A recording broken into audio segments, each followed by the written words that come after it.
I'm currently on my 31st trip around the sun. I spent the first 24 living at the Little Earth of United Tribes, a Native American preference housing complex in South Minneapolis. Anyone who has lived in the community that I come from knows firsthand how influential of a place it can be. Little Earth is known to influence individuals and families, both positively and negatively. For me, it did both, especially as it relates to my cultural identity. How I see myself, how I perceive my community, and how I identify with my ethnic background and culture has evolved significantly over my lifetime. Childhood was a blur of sleepovers at the homes of neighbor kids, long hot days filled with an assortment of recreational activities, evenings of 2 to 3 hour games of 60, all of which came to an end when mom called our names out of the front screen door. Between time spent outside being a kid, playing organized athletics, singing in a choir, playing in a band, and being one of the youngest in a large family, I didn't pay much mind to my cultural ethnic identity.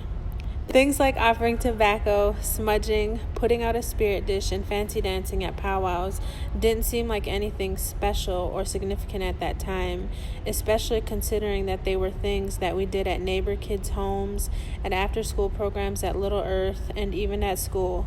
Those were the spaces that defined my personal bubble through my elementary years.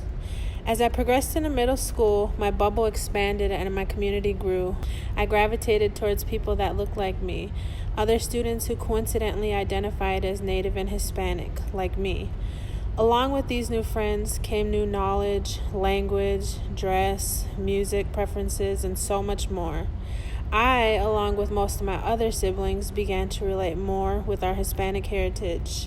My given names of Emilia Hernandez took on new meaning. The language spoken by my dad became more understandable. That music that he listened to became my music. The Catholic church across the street, Holy Rosary, temporarily became my refuge. They serviced the Mexican and Latino population. Although this was a safe space, this was also the first space where my ethnic and cultural identities were questioned, and where I consistently found myself explaining my Native heritage, arguing against stereotypes, and justifying why a community like Little Earth was such a unique and important place. Interestingly enough, inside, in my heart, I wasn't proud to be Native, especially one from the Little Earth community. As a matter of fact, at that point in my life, I was ashamed to be Native and angry to have been brought into the community where I was raised. Much of those feelings stem from the new way I was interacting with my neighbors at the time. The days of swimming, playing 60, and rollerblading with neighborhood kids felt like they were far too many moons away.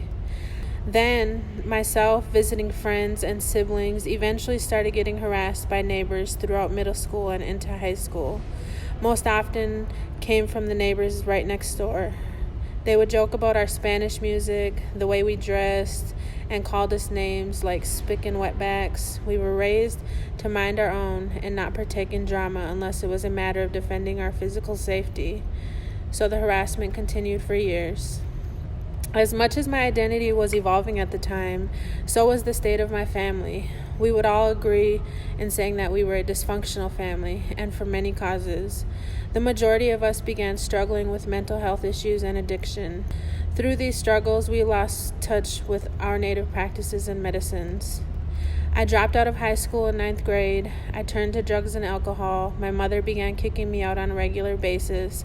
I found a family in a small Mexican gang. The constant harassment from the neighbors continued.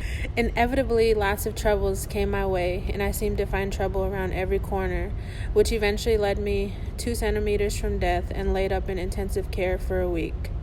Witnessing the heartache of my family influenced my desire to walk down a new path. Along came youth care and the opportunity to be a team mentor to younger girls in the Little Earth community. There I was, a 14-year-old tattooed, hickeyed up, alcoholic, drug-addicted gangbanger who still had a tiny bit of hope left. Hope that I could make something better of myself and make my family proud.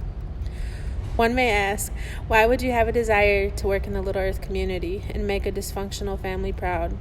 To that I have said, I want to be of service to Little Earth, to honor my mother for all the long days and nights that she spent away from her children to fight for the community at the local and federal level. I want to make amends for all the bad that I have done. So, mentor I did for 3 years. Youth care and their Camp Sunrise became my new safe space. As a youth employee and participant, I learned more about myself, my community, and many cultures, including my native culture. Through these experiences, I developed a newfound great sense of pride and appreciation for the Little Earth community and my native heritage. Then, one early morning, before I was to go to my mentoring job, I was sitting in the car visiting with my boyfriend. We were approached by 3 friends of the neighbors. They began trash-talking my boyfriend about the Mexican flag that was draped over the hood of his uncle's car. One spit in my boyfriend's face, another pulled out a gun, and the behavior of the 3 began to escalate.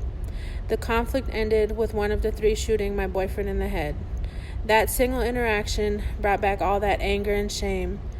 In those moments, I was angry at natives, I was ashamed of the community, I was hurting for someone I loved, I was traumatized, I was in shock.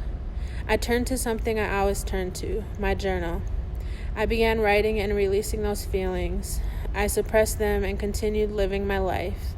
I continued youth work and serving my community. I continued to journal, which is my medium for reflecting, creating meaning for everything in my life, identifying my values, and better understanding my belief system. Journaling, youth work, and service to my community have been a major piece of my healing. More importantly, they have all served as a means to discovering what my cultural identity means to me. I'm Native, I'm proud, I'm forgiving, I'm evolving. I'll live the rest of my years being a servant to others outside of myself, my family, my community, and the unknown. To me, that's what it means to be Native.